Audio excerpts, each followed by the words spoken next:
ঋণখেলাপি হওয়ায় ত্রয়োদশ জাতীয় সংসদ নির্বাচনে চট্টগ্রাম ৪ আসন থেকে বেসরকারিভাবে নির্বাচিত বিএনপি নেতা আসলাম চৌধুরী শপথ নিতে পারবেন না বলে রায় দিয়েছেন আপিল বিভাগ। সর্বোচ্চ আদালত তার প্রার্থিতাও বাতিল করেছেন। এ বিষয়ে বিস্তারিত জানাতে হাইকোর্টের অ্যানেক্স ভবনের সামনে ব্রিফিং করছেন চট্টগ্রাম ৪ আসনের জামায়াতের প্রার্থী মোহাম্মদ আনোয়ার সিদ্দিকীর আইনজীবী অ্যাডভোকেট মোহাম্মদ শিশির মনির। আমরা সরাসরি চলে যাচ্ছি সেখানে। তার বিরুদ্ধে সুপ্রিম কোর্টে আপিল হয়, আপিল বিভাগে। এই আপিলে সুপ্রিম কোর্ট তাকে ইলেকশন করার পারমিশন দিয়েছিলেন, তবে বলেছিলেন যে এই মামলা ফাইনাল নিষ্পত্তি হওয়ার আগ পর্যন্ত রেজাল্ট প্রকাশ স্থগিত থাকবে। এভাবেই তার রেজাল্ট প্রকাশ এতদিন পর্যন্ত স্থগিত ছিল। আজকে সেই মামলার পূর্ণাঙ্গ রায় হলো। এই রায়ে আপিল বিভাগ নির্ধারণ করেছেন যে তার মনোনয়ন বাতিল ঘোষণা করেছেন। যেহেতু তিনি ঋণখেলাপি হিসেবে জনাব আসলাম চৌধুরীর নমিনেশন বাতিল ঘোষণা করা হলো। অর্থাৎ তিনি এই ইলেকশনে কোনো যোগ্যতম ক্যান্ডিডেট ছিলেন না, তিনি অযোগ্য ক্যান্ডিডেট ছিলেন। এই কারণে এই আসনে এখন কি হবে, এই ব্যাপারটি আপিল বিভাগের পূর্ণাঙ্গ রায় প্রকাশিত হলে পরে আমরা সুনির্দিষ্ট দিক নির্দেশনা দেখতে পাব। প্রচলিত নিয়মে যদি কোনো ইলেকশনে সর্বোচ্চ ভোট যিনি পান তিনি যদি অযোগ্য ঘোষণা হন, তাহলে প্রচলিত নিয়মে তার পরের জন নির্বাচিত ঘোষিত হয়। কিন্তু তারপরেও এখানে আপিল বিভাগের সুনির্দিষ্ট কোনো ডাইরেকশন থাকবে কিনা, এই ব্যাপারটি আমাদের মতে নির্বাচন কমিশনেই পূর্ণাঙ্গভাবে সেটেল করবে। আর আমরা মনে করি এটা একটা যুগান্তকারী রায় হয়েছে।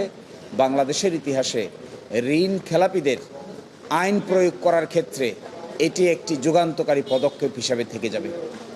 ঋণ খেলাপ যিনি বা যা করেন, সেটি যে দলেরই লোক হোক না কেন, যে পলিটিক্যাল পার্টিরই সদস্য হন না কেন, আইনের দৃষ্টিতে তিনি ইলেকশনে অংশগ্রহণ করতে পারবে না।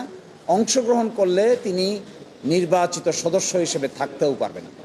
এটি বাংলাদেশের সংবিধানের অনুচ্ছেদ ৬৬ অনুযায়ী এবং আরপিও অনুযায়ী একজন ঋণগ্রস্ত ব্যক্তি, ঋণ খেলাপি ব্যক্তি, তিনি ডিসকোয়ালিফাইড নির্বাচন করার ক্ষেত্রে। নির্বাচিত যদি হয়েও যান, থাকার ক্ষেত্রেও তিনি ডিসকোয়ালিফাইড।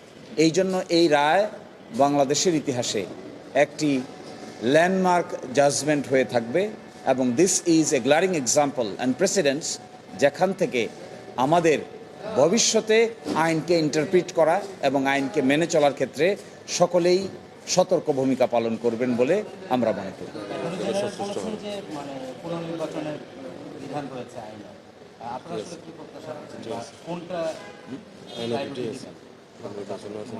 আইনে দুটোই আছে, কিন্তু সেই আইনের নির্বাচনের সেই সিস্টেমটা হয় ইলেকশন ট্রাইব্যুনালের সিদ্ধান্তের আলোকে।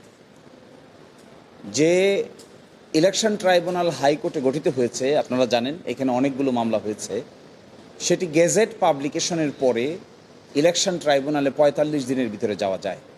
গেলে পরে সেই আইনে বলা আছে পুনর্নির্বাচন হবে কিনা, কিংবা পরবর্তী দল নির্বাচিত ঘোষিত হবে কিনা।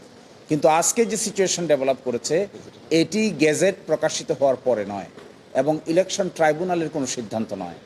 এটি হলো এই মামলায় গেজেটেই প্রকাশিত হয়নি।